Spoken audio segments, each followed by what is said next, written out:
time with a little more life. Chant like you mean it. Together.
Vishnupadaya Krishna Prasthaya Bhutale Srimate Bhakti Vedanta Swami Tinamane Namaste Saraswati Deve Gauravani Prachayani.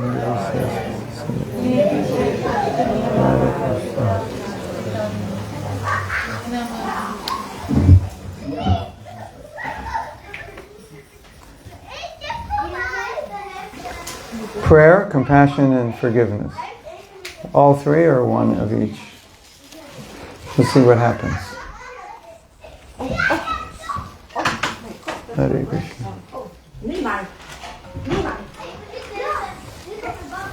Mukam karoti vachalam pangolang gayat ayategirim yakrapa tamaham vande siguru dinatarinam Vanchakalpa tarubhyascha kripa sindhubhya cha patitanam pavanebhyo vaishnavebhyo namo namaha. Sri Krishna Chaitanya Prabhu Nityananda Shri Advaita Gadadhara Srivasari Gaura Bhakta Vrinda. Hare Krishna, Krishna Krishna, Hare Hare, Hare Rama, Rama Rama, Hare Hare.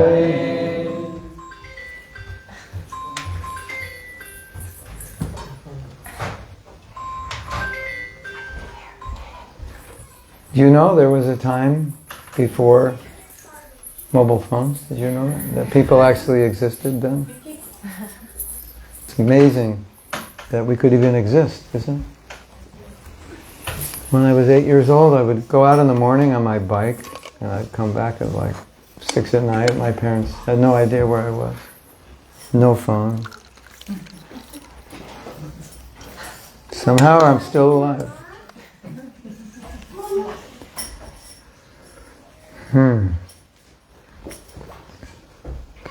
You know, when we talk about compassion and forgiveness,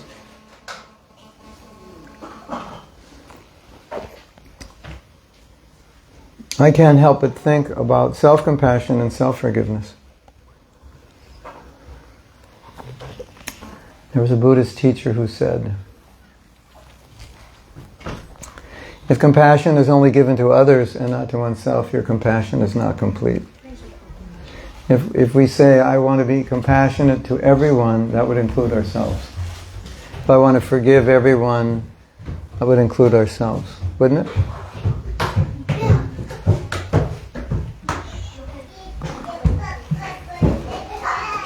I moved into the balcony. Still noisy. You're moving us to the balcony or the kids to the balcony? The kids. So we'll hear them screaming from the balcony instead of from the balcony.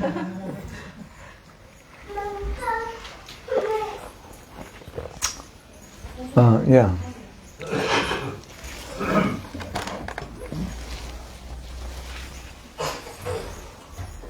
So it's often said, and many people realize, that you can't give to others what you don't have yourself.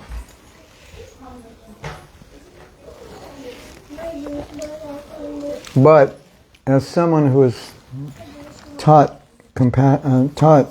forgiveness and compassion and prayer, you realize that it works both ways. What you give to yourself, you can give to others, and what you give to others, you get back yourself. So there's a saying that if you light up another's path, your path will also be lit up. Or you cannot light another's path without your path being lit up. So, in the process of forgiving another person, we're the ones who benefits the most. Forgive yourself. If you forgive another person, you benefit the most. Of course, if you forgive yourself, you benefit. But, well, some people they don't need to forgive anybody but themselves. But if you need to forgive another person, by forgiving them, you actually bless yourself. It's an act of compassion. As well as an act of compassion for them, it's an act of compassion for yourself. Because if we lack compassion, if we lack forgiveness, it holds us down. If we try to hurt another person, it hurts us more than it hurts them. They have this saying in India, if you kill a skunk, your hand will smell. That means skunk is animals that smell. You don't have skunks in this country? Yeah. Yeah. You have. But not that much. Yeah. So, when you you kill a skunk, you'll smell. You harm another person, it will harm you.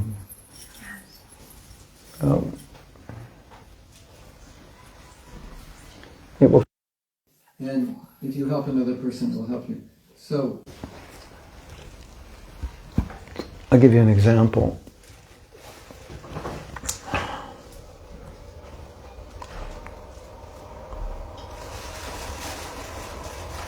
Sometimes someone will say, this person doesn't deserve my forgiveness. You ever said that? They're so bad, or whatever you think of them, they're so bad they don't deserve my forgiveness. Like, that would be wrong to forgive them. Because they're just going to do it again, and they've done it so many times.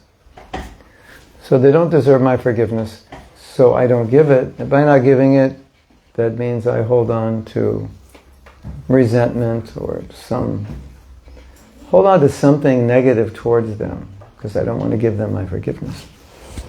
So, this is my thought on that. They may not deserve your forgiveness, but you deserve your forgiveness. You deserve to give them forgiveness, because by giving them forgiveness, you remove the resentment from your heart that is contaminating you and pulling you down. So it's a different way so it's the act of letting them go is an act which lets your heart become free of a contaminant called resentment. So you bless yourself even more than you bless them. That's a thought you can meditate on. For those who know Bhagavad Gita, that they understand that anything in your heart, such as hatred, resentment, is of the lowest material, most contaminated state of consciousness. So, for example, let's say we were going to make a chart of the levels of consciousness from lowest to highest, or from highest to low. Let's start at high. What would be on the top, or what would be near the top of highest levels of consciousness? Krishna himself. No, for us, qualities. Our consciousness, what would be the highest What? Surrender. What else? Question: what is the highest quality? If we're the highest state of consciousness, The highest stage of consciousness. we're starting at the highest. Some humility, Humility, tolerance, compassion. No false ego. Yeah. Ecstasy. Ecstasy, love of God. Yeah. Compassionate. Compassion. Always Yeah. thinking of Krishna. Yeah. What would be at the bottom? Yeah, the opposite. Envy. Envy. What else? Hatred. Anger. Greed. Greed. Okay, so if we're resentful, where are we on that continuum? You have all your reasons to be resentful. We all do, otherwise we wouldn't be. But where are you on that continuum in terms of a state of consciousness? The bottom. So wouldn't that be the greatest blessing to yourself to let it go and be forgiving, and then you'd be on the highest state of consciousness, higher state. Of course, if we want to come closer to God, closer to Krishna, what would be closer, forgiveness or resentment? Easy question. Right? We kind of already answered it. Yeah. So if we're going up, we can say those higher states of consciousness are closer to Krishna and the lower states are further away. Sometimes we feel justified in our resentment. It's understandable. But when looked at from this position, holding on to that means we're keeping ourselves in a lower state of consciousness, further away from Krishna, and also it causes us to suffer. So anything that we hold on to, either good or bad, will either bless ourselves or cause ourselves to suffer. You know what it's like when you're angry. You know what it's like when you're envious. You know what it's like when you have hatred in your heart. Who's suffering? We are suffering from that. And if we can give that up, it's like a great blessing to ourselves. It's like a great toxic substance that's just left our body. In fact, when I have taught workshops on forgiveness, I have seen, because I'm the teacher and I'm looking at the students, I've seen the transformation physically in the bodies of the students when they finally forgive, because in the course there's a system where they can officially let it go. Just like whatever they want to let go, they can let go of it in the class. And everybody knows when they let go of it. And I can see a physical difference in the body. It's much lighter. It's when they're holding on to resentment, their body's darker when they let it go. It's lighter, and lighter both ways. Lighter, and weight lighter. And I can see it. Sometimes it's dramatic, like extremely dramatic. Light, like they're jumping around, light, and big smiles, and, effulgence light, once they let it go. So it's, we may look at these things like envy and hatred and jealousy and resentment as characteristics, but they're energies within the body, and I could see them leaving. And just to show you how real those energies are, maybe you know this, but there's been lots of research in connection between resentment and cancer. About 20 years ago there wasn't so much, about 10, 12 years ago, 15, lots of research on it. And disease and states of consciousness, and there's a direct connection there. So we're holding on to something that's polluting. It's in our mind, it's in our heart, it's an energy, a frequency, and it's polluting the whole body and polluting us spiritually. So we are the ones who suffer the most. So any anger you have, anything, you're suffering from it. Even if you justify it, but what's the point of justifying it? Because you're suffering. So there's a beautiful definition of forgiveness, and it'll help us. It'll just help us understand this. It goes something like this: being kind to someone who doesn't deserve your kindness. Being kind to someone who actually deserves your anger because of what they did. That's what it is. So for the logical mind, and for most people who are not on a spiritual path, and even some who are on a spiritual path, whose logical mind takes over, the natural thinking logically is, why would I be kind to someone who was unkind to me? Why would I be compassionate about someone who hurt me or maybe ruined my life in some way? So the logical mind, the material mind, says, no, that's wrong. Don't let people take advantage of you. Why would you give kindness back to hurt? But if you study any spiritual path, you will see that's exactly what you do. You always respond to everything with compassion, forgiveness, understanding, etc. Now, it doesn't mean materially, you go invite someone who just tried to kill you to live in your apartment. But you don't hold on to resentment, hatred, anger for that person. Even if you have to go take them to court just to protect yourself, it's not done out of spite or resentment or anger, any of that. So that's what it means to be on the spiritual path. And a lot of times we don't realize that. Because a lot of people think the spiritual path means you just do something, like you do your chanting every day, or you do an arti every day. You do some kind of ritual, and then you're spiritual. I would say it means you're a little more religious. Because you can be very religious and not spiritual at all. You can be very religious and hate everybody in your neighborhood. Right? You know that saying? We don't have enough religion to love one another, but we have enough religion to hate one another. Something like that. Have you heard that before? How does that go? Yeah. Yeah, something like that. We don't have enough religion to hate one another, to love one another, but we have enough to hate one another. You know what I'm saying? So,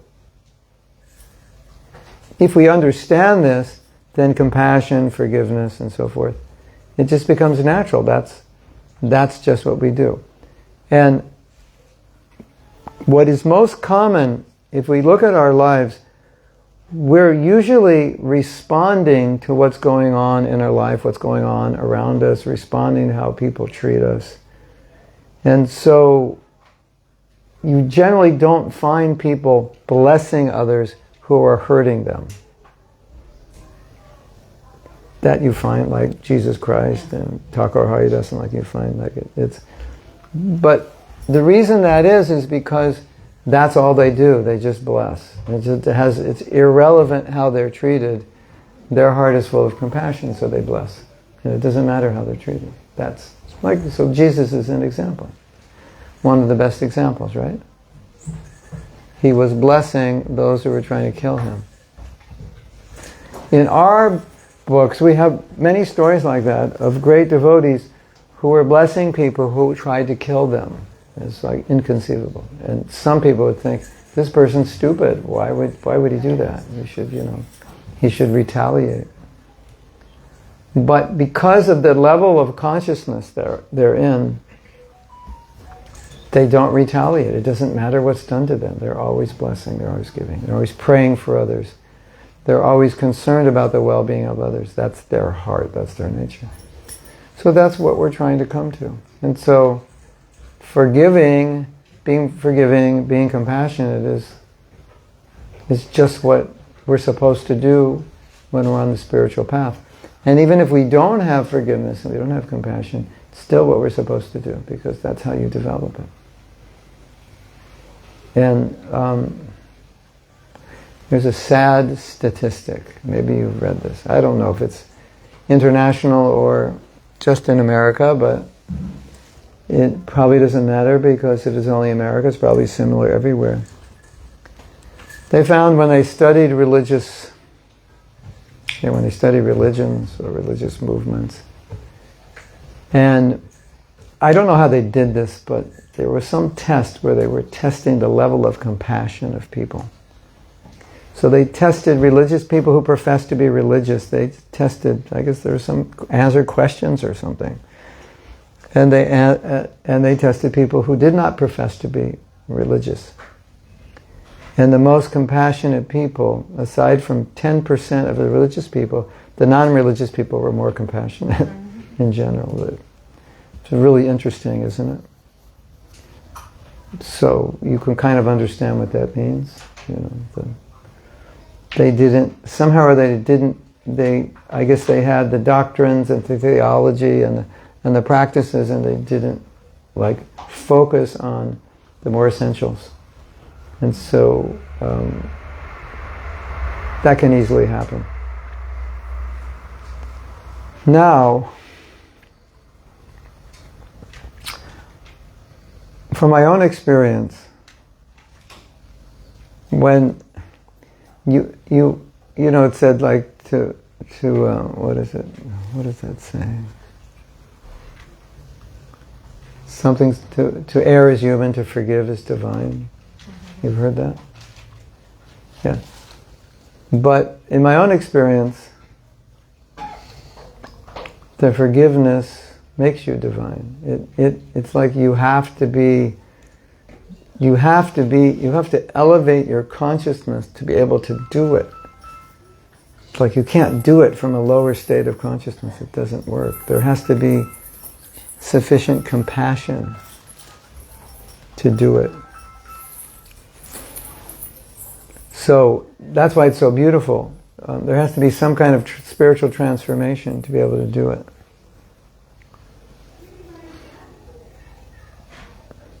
I read a book on forgiveness, and right at the beginning of the book, the author said, if someone hurts you, you're fortunate. It's like that's a pretty provocative statement for the first page of a book on forgiveness. You know, it's like, that's not very sensitive. That's not very empathic. And it doesn't seem very compassionate. If you've been hurt, you're fortunate. So then he went on to explain. He said, because if you've been hurt and you're holding on to resentment, you're fortunate because now you can learn to forgive. And by learning to forgive, it will raise you to a very high divine state of consciousness. And that was my experience in practicing forgiveness and teaching it, that you can't forgive from down here. And if you're down here, you'll always be saying things like, I just can't forgive. He doesn't deserve it. I don't know how to do it. I don't feel like it. I don't want to. That's what you'll be saying. To be able to actually let it go, you have to gradually increase your compassion, your empathy. You have to learn more about yourself, why you're acting this way. You have to be able to look at what happened in a different way, which is a more compassionate way, rewrite your story. You have to do so many things that help you grow. So that's why it's so important to do it, because to not do it means we're going to stay down here. And we miss the opportunity to do what we have to raise ourselves to get here. So that's my experience. Clearly my experience. It transformed my life in many, many ways. So if you have any issues of resentment, you should do what is ever necessary to let that go, because that process of letting go is going to completely transform you. In so many ways that will affect your life positively, more than just forgiving. It will affect your life in so many positive ways. Maybe, Maharaj, we can translate the word resentment. Everybody knows what resentment is in Dutch. What is resentment? Resentment. Een afkeer hebben. Afkeer. Ja, rancune, haat, woede. Resentment. It's not a usual word for us. Yeah, it actually comes from French, I think. It basically means you're holding on to an experience from the past and you're feeling it in the present. It comes from sentir, which is French for to feel. So re-feeling, sometimes we say, I remember this event like it was yesterday. And often when we have a emotionally charged event, we remember it. it's like we relive it all the time. We think about it and we relive it. And so resentment means I'm reliving it as if it's happening again and again, and I can't stop thinking about it. And resentment also means something similar to revenge, that I want to get back at the person because they hurt me. And one of the ways you get back at someone is you speak ill of them to others. So if someone hurts me, and you know that person, and I tell you how much they hurt me, that's one of the ways I get back at them. I speak ill of them. Can you believe what they did? Etc., etc. So, yeah. So, a very interesting, the idea of the relation between compassion and forgiveness. Compassion means, in this connection, compassion means somebody hurt me, but I try to understand them in a way that I become compassionate for their suffering in life or their difficulty which caused them to hurt me. Because there's a saying, hurt people hurt people. So when when you get angry, anyone who walks in front of you is like an object of your anger. So it's like that. Hurt people will hurt other people. And so when there's compassion for someone, even though they're doing something which is hurtful towards you, your compassion enables you to understand their life in a way that it makes sense why they would do that. Seeing what they've gone through in life, you can understand it usually is not consciously they're trying to hurt me, it's just they did it because they were hurt. And that can neutralize your anger and your hatred towards them. That's how powerful compassion is.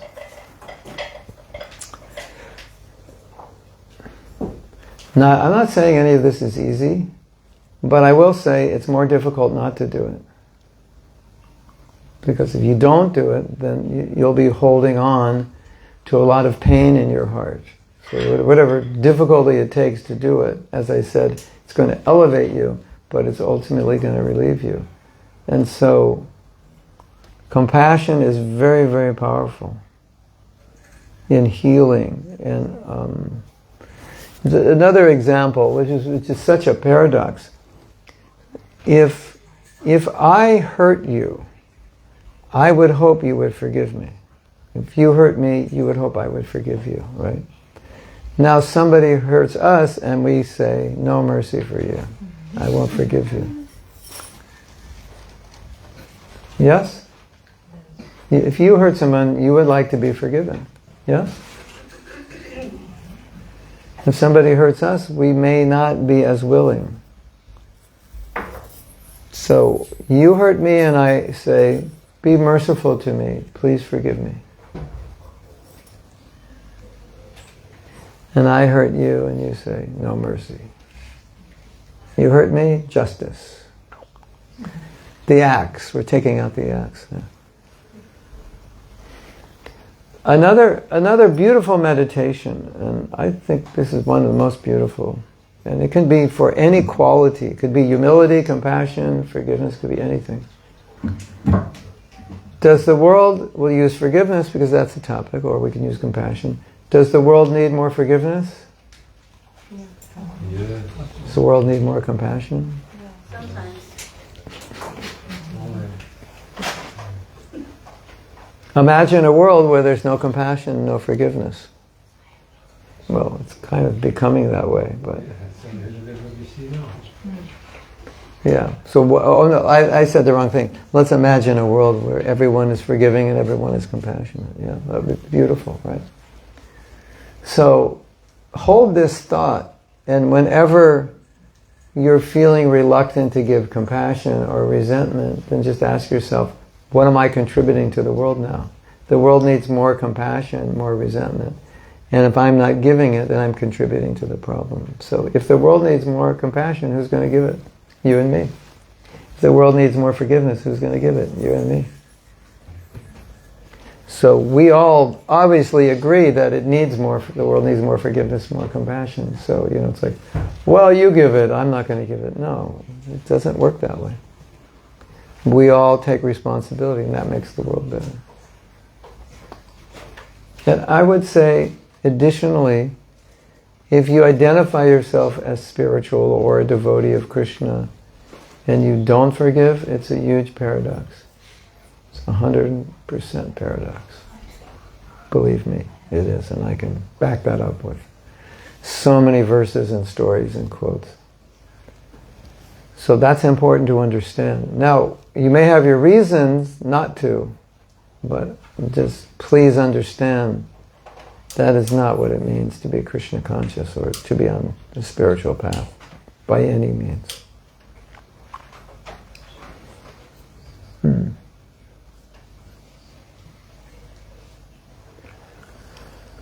I'll tell you one more thing and then we can have a little discussion.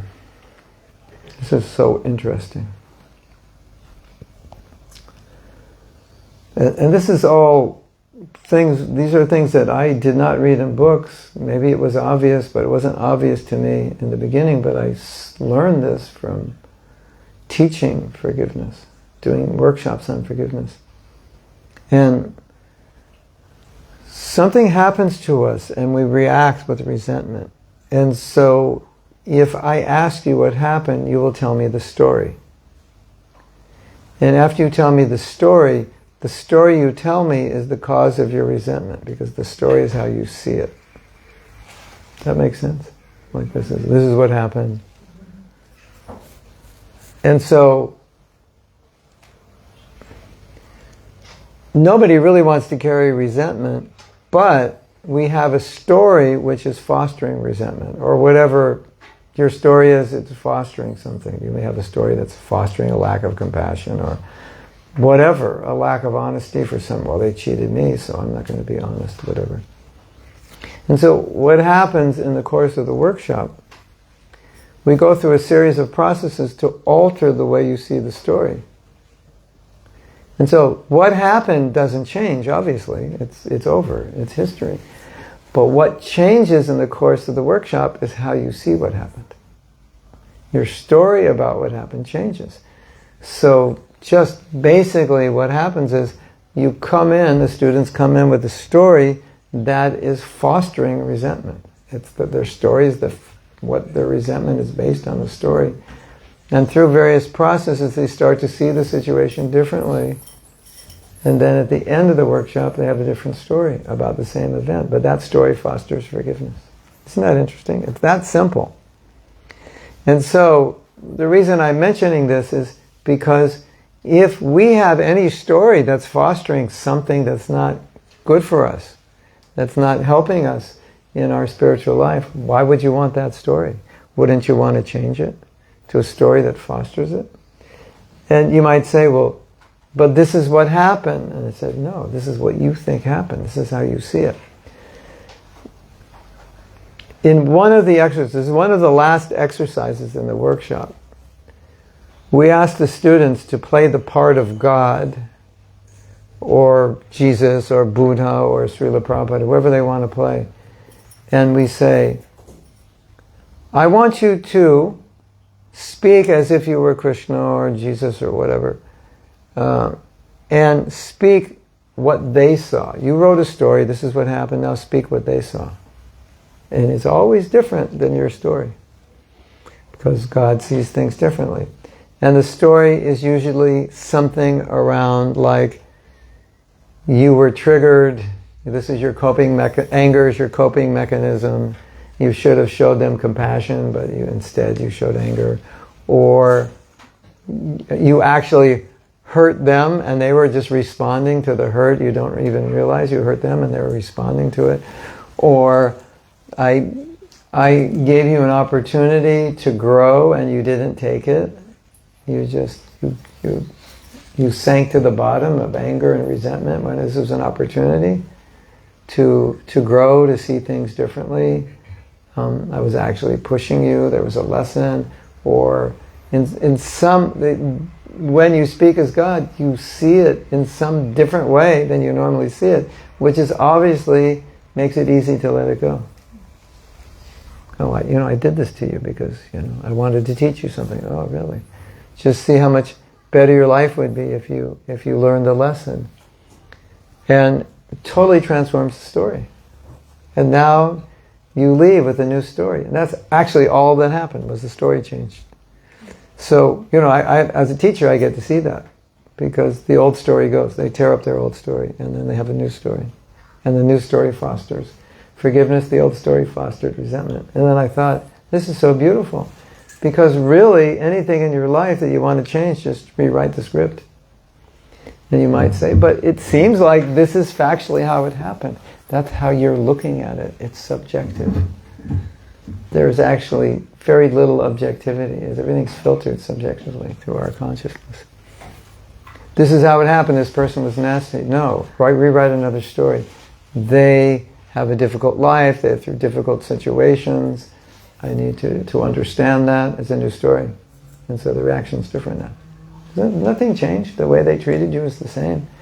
But your understanding of the whole backstory is different. And therefore your reaction's different. So after realizing that, I thought, why would you ever want a story that's degrading you? It doesn't make any sense, but we do. We have so many stories that are harmful. I don't like this person, I don't like this situation, and all those stories are just we're harming ourselves with those stories, and you can actually change them. And if you think about it, those of you who read Bhagavad Gita, when you read Bhagavad Gita, it changed your story on life. You're looking at things differently. Completely differently, right? I'm not temporary, I'm eternal. That changed the game completely, didn't it? I don't die, the body just dies. These people are, I don't have enemies or friends, everyone's spirit soul. It's changed. It's nothing in the world changed, it's just the way you saw it change. And therefore your experience of it changed. Right? God is everywhere. Well, that's beautiful. It's a beautiful way to live. So that's really one of the great lessons, I think. If you have a problem, all you need to do is rewrite the story that's fostering the problem. And you might think that's difficult to do, or the reality is this. But if you try to rewrite the story, you'll get an inspiration. I'll tell you one story, because I was a partner for one person when she was playing Krishna, and her issue was with her father. Her father was dying when she was 12 years old. And while her father was dying, or maybe a year before he was dying, he was still married, but he had a girlfriend. And as a 12-year-old girl, that shattered her. She just couldn't deal with that. And she developed an extreme amount of resentment for him. And when she did the exercise, she was probably in her early 50s. So, we're talking 38 years later. She's been holding this on in her heart for 38 years, and now she's confronting it. And she has to see it in a different way, as if she's Krishna. She has to think, how does God see this? And so she went back and looked at her life, and she realized that event was pivotal. It was a pivotal event in her life, especially her spiritual life, because she was so upset about it. She was so frustrated and depressed. She prayed to God and said, please help me. I can't deal with this. I need to make sense of this. I need to know how to deal with it. And events transpired where Krishna came into her life as a result of that event. And she realized without that happening, she would have never come to Krishna consciousness. And Krishna has given her such a beautiful family now, even though that family, that didn't work out well, but Krishna gave her a really beautiful family. And so I was the one to listen to the story. So I could just I was listening going, wow. Because this was like the first time she ever thought like this. So I could see, she's like going through and going, yeah, this was actually good. 38 years of holding pain. And this was really good. This was like the pivotal point of my life for turning to spiritual life, and then everything happened well. So, if you try to reframe your story, you'll be able to do it. And it'll so anytime you have a difficulty with this person, this situation, see if you can reframe it in a positive way. What's the lesson? Why did this happen? How is it good? There's a question, it's kind of a coaching question, but it's an interesting question. When something bad happens, you ask yourself, what's good about this? Because all you can think about is what is bad about it. So you're reframing the story by starting to think in a way your mind would not naturally think, because all I'm thinking about is what's wrong, right? This is bad. And then you ask yourself what's good, and you have to try to figure out what's good about it. Some lesson, or realizing like I make this mistake all the time and I never noticed it before, whatever it is. So that's an interesting question. Something bad happens and it's like, spin it around, what's good about it? Wow, Hare Krishna. So why don't we have some questions, some discussions? Something, yes? When people are scared, are really scared, it can make them act on a way they really didn't want it, because the consequences are weird out, but the fact that they are so scared that they can't see the consequences of what they are doing, it's not they are doing things because they are bad, I try to tell, but because not doing things scared. Yeah. That gives, I don't know, well, there's some question in this. It's not really a question, but I ask you how you see the point of being scared. Because I notice people, they don't oversee the whole situation, but in their mind they figure something they are scared of, and that makes them react on an awful, terrible way. Mm-hmm. And when they find out that the reason they were scared for didn't really exist, yeah. Well, they know 10 years later, sometimes. Yeah. I can't say everything about fear, but Fear, that's the word, yes. I can say that generally my advice in these situations is that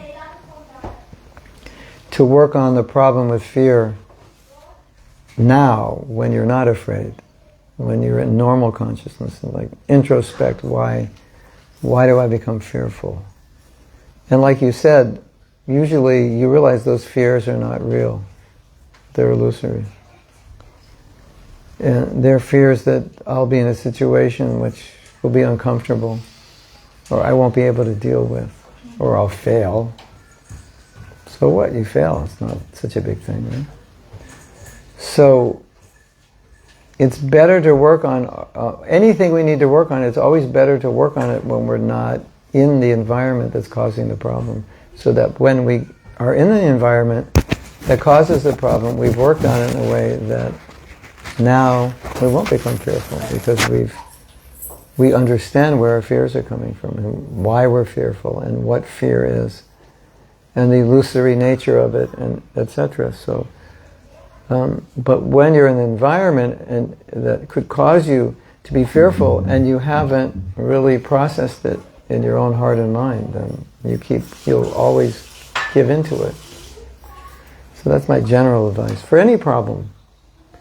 People often say, well, what do I do when I get angry? And so I give the same answer. It's like it's too late. Isn't it better that you work on your anger so you don't get angry, rather than ask the question, what do I do when I get angry? It's like a boxer saying, what do I do when I get knocked out? Is it always bad to get angry? Is it always bad to get angry? Oh. Not always, but often.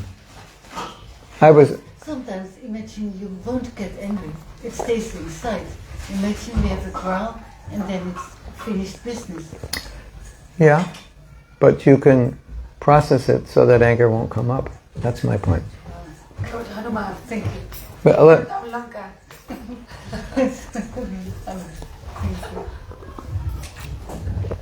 yeah, you don't want to hold anger inside, but my point was why you're getting angry in the first place. When someone violates your boundaries? Yeah, but there's anger which can be positive and anger which can be negative. So I'm not talking about anything positive here. I'm talking about the things that we would not, ways we react in which we would not want to react. Maybe out of jealousy that somebody's afraid, that the other does better, and I don't know, maybe it's such a, that is, I think, resentment or... Yeah, I'm just saying, if there's something, there can be righteous anger, there can be, positive sides, but I'm saying, if there's anger that you don't want, and that's like you're saying, how do you deal with fear? Yeah. Fear is good in some cases, because you're not afraid to jump off the building. Yeah, that's bad. But I was assuming the question was fear that is unwanted, how to deal with unwanted fear. And I would say, what's the cause of the fear? Because once you're in the situation, you can't deal with it, because you haven't dealt with it before. And then I gave the example, like with anger, sometimes people ask, how do I deal with anger? And I say, before you have the anger is how you deal with it. Once you have it, it's too late to deal with. I mean, you can count to 10 and whatever, and apologize to all the people you hurt. But it's better to understand what's causing it. Like so many things that or you could say everything that we do that we don't want to do has a cause, and we can heal that cause so we don't do it. You ever say something you didn't mean to say? It's like, I wish I didn't say it. I wish I didn't do it. Like, why did I do that? There's a reason. Excuse me. Yes.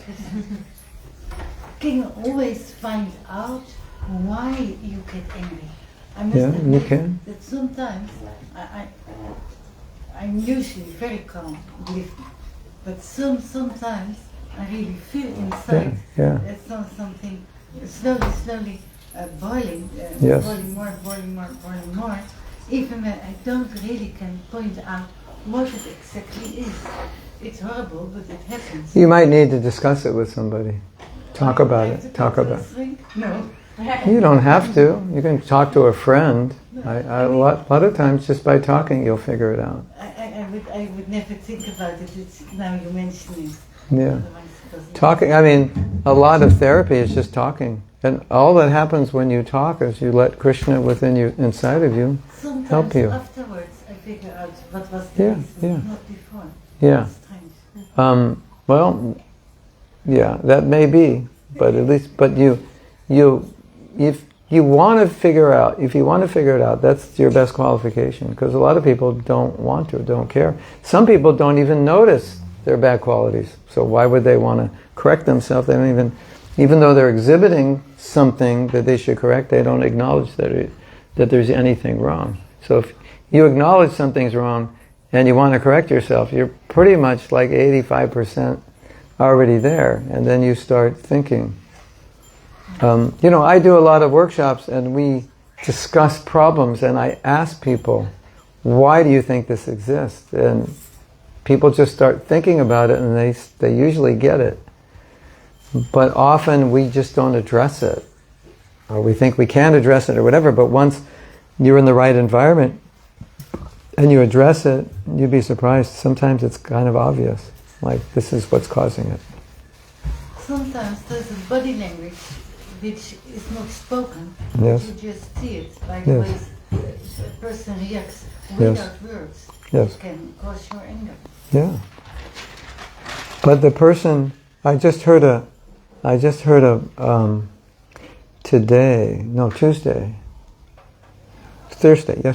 I heard a Russian saying, don't blame the mirror if you're ugly. So if someone's body language is triggering you, the problem is not them. There's something in there. There has to be something in there that gets triggered. And so the natural question is, why did this upset me? Because he was standing next to me and he's not upset, and the person did the same thing to him. So we want to put it together. And so, sometimes someone upsets us and we say, "You make me angry," right? But in a sober state of mind, we understand that I have a lot of anger inside. If I didn't have that anger, how could they trigger something that's not inside of me? Like we're talking like sometimes someone does something that would trigger a person's anger, but the person is like very nice to them. Have you ever seen that? It's like, why are you nice to them? Look at what they just did to you. Because they weren't triggered by the person. But then, as I ask you to talk about reincarnation, sometimes you might meet someone you have in another time, perhaps had some situation which can be triggered without being conscious. Yeah, that may be true. But I think it's the same question is there. Why? Why am I getting triggered? And is there something that I can do? And I would say there's always something we can do because Krishna has given us free will. So, it may be more difficult for one person, it may take longer for somebody, but that's what life's about, purification. So, because otherwise, if we don't do anything, then we're always going to react the same way. And you don't want to spend your whole life with a problem that you could have healed if you just worked on it and admitted I have it. Stop blaming people, blaming the mirror. I don't look good. Stop blaming the mirror, and do something to look beautiful. It's so true what you're saying, Maharaj. Of course, everything is true what you're saying. But so it's really. I always have so many times I had the experience, I guess a lot of you as well, that you have a conflict with somebody, there's something going on between me and somebody all the time, it's always the same person, and then you start to get angry, hate the person, avoid the person, so many things you're doing. But actually, the nice thing is we have to see it as a gift from Krishna. But you can think about, as Krishna Kumari told me this, my daughter told me this, yes, years ago, when I was in this movement 1 year, I was just criticizing everybody, yes. I said, oh my God, I thought I'm in a holy family, but they're all crazier than my job, than the person than the job. Then she told me, Mommy, why, you have to ask yourself, wonder, why is this happening to me and not to him and to her? Why is it always happening to me? And then don't think about, and then just think about, why is Krishna doing this to me? He wants the best for me. So what's in for me? What's the lesson he wants me to learn? And it's so true, because when I did that, and don't think about the other one. That's his or her responsibility, and that's his or her relationship with Krishna. But only by Krishna is doing this every time. What's in for me? And really, you will realize your shortcomings, because I happen to realize that sometimes I'm too much result-oriented. So I think, oh God, I have to slow the process. This is another person with another nature, with another character, and we're not the same, and it helps a lot. Or I have no patience enough. That's why. And you start to learn so much about yourself, and then you realize these are all gifts from Krishna to purify yourself. Opportunities to learn. Exactly. Just for purification. Yeah. We were in class last night, we were mentioning that, in a sense, everything that happens to us is an opportunity to be better, to learn. Yes. If you're in that frame, if you're in that consciousness. Otherwise, you could learn nothing. You could have a million opportunities and think, I'm perfect, I didn't do anything wrong. Tangling yourself otherwise. Yeah. I mean, ego can be very big, and it can be difficult to admit a fault. But it's really a great injustice to ourselves, if there is a fault, not to admit it. And another injustice not to deal with it. And for many of us, the problems we have are difficult, and we don't face them because we don't know how to solve them, or we don't face them because it's uncomfortable. And it's easier just to pretend they don't exist. Or just think maybe they'll go away, or I'll deal with it tomorrow. And tomorrow doesn't come. Oh, tomorrow comes, but we just put it off because we don't want to deal with it. Yes? understand if you're not a devotee, because we in this devotional service, like in the Nectar of Devotion, we understand what the characteristics we should have to purify ourselves for happiness. But I can understand in the material world, they are preaching and teaching like, you shouldn't let somebody hurt you, and you shouldn't forgive that easy. So this is a total opposite, and you can actually see like people who are naturally in a bad surrounding, and they tend to forgive so easy. It can feel like a curse. But when you come to devotional life, you have the tendency to forgive very easy. It's actually very, very good and very blissful to experience. But it also depends on what kind of surrounding you have. I think that nurtures some of the. Well, I can give you a report from the view of the teacher, that if you're practicing spiritual life, or you're a devotee, you're generally more in a mood of self-improvement, just to start with. And through all the devotional processes, your heart tends to be a little more open and softer. And so when it comes time to forgive, it's usually a little easier. That's what I've seen. I've seen with people who are not so spiritual, sometimes we go through all the processes, but they're just like their heart, it just won't open. Yeah. And so what I see from the view of the teacher is that here's the heart. I'll say the heart's like a lotus, and this resentment's inside, and it's just closed. And we say, let it go, and you say, no. Just let it out, it'll be better. And you say, no. But a devotee, their hearts are like already pretty open. So just open a little more and just drop it. And so if you're on a spiritual path, it's usually like most of the work's already done, and then you just let it go. But if you're not there, you've got that heart open enough just to acknowledge that it's good, it's something I should do. There are a lot of people that understand the importance of forgiving, but not everyone. They feel like, well, you're being taken advantage of. Yeah. No, you don't have to be taken advantage of. You can create boundaries and still forgive. But the resentment that's in your heart is contaminating you. So I create boundaries. Okay, I'm not going to allow you to hurt me, but I'm not going to spend the rest of my life hating you. Because how spiritual is hating somebody? Even if you have a reason to hate them, you don't really have a reason. You have a reason maybe not to want to see them because they tried to kill you, and make sure they're in jail so they won't try to kill you again. Reason to surrender to Krishna even stronger. Yeah. And then we're asked about praying. Well, when we need help, we pray. And so if we're having difficulty letting go of our anger, letting go of our resentment, whatever, sometimes you just pray. That's like, maybe you don't have to figure it out, you just pray and Krishna takes it away. That's also possible. Sometimes you might disappoint a person who tries to hurt you when you don't show to be hurt. Yeah. The other one might be disappointed. Yeah, that's sometimes they say, that's the best way to get back at them. Be nice to them.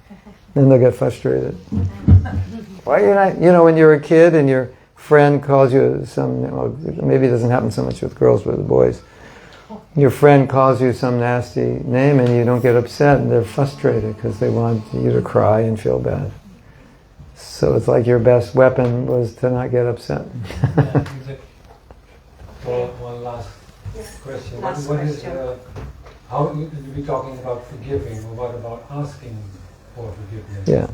How's the relation? Is it the same effect? No, and to make it The last difficult. question was Last it? question, yes. And then if you ask somebody, can you forgive me? And if that person says, no way. Mm-hmm. What happens? What happens? You go to hell for 1,000 years. It's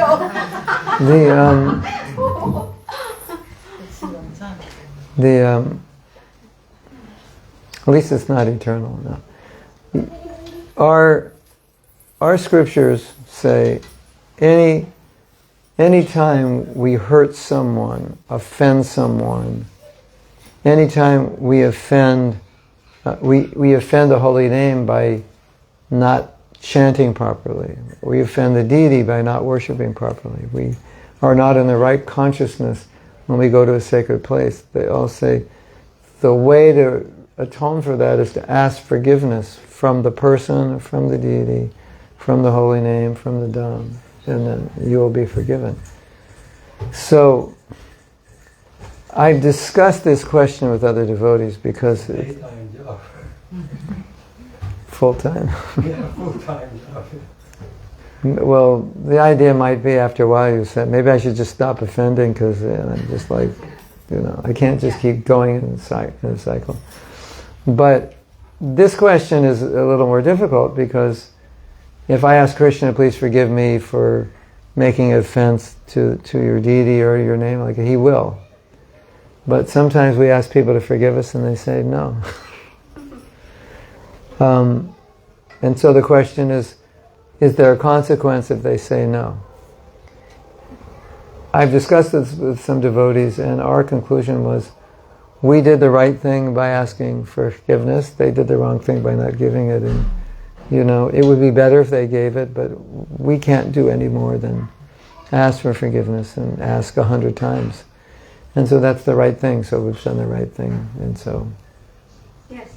that's all we can do. Sometimes people also ask forgiveness in a really egoistic way, like to have the higher,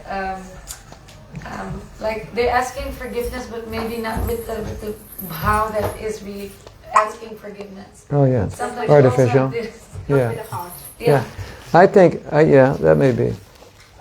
But still, a devotee should be forgiving. So if someone asks for forgiveness, at least we should give it. Yeah. Even But I thought we were in general speaking, just only about devotees. or anybody. Yeah. Yeah. But at least for us, yeah. We somebody says, please forgive me. Well, the right thing to do is say, the right thing is you were not offended. Yeah. And they say, I offended you, no offense. That's the blessing we give. Because if you do something and I take offense, it hurts you. Yeah. So, yes. That's it. She won't let you say anything else. We'll have to say after. What? Prasada? Mahaprasada Govinda? No, thank you. So give a big Thank applause you. to the Honorable. Thank you, Maharaj. Thank you, Maharaj. I feel so much.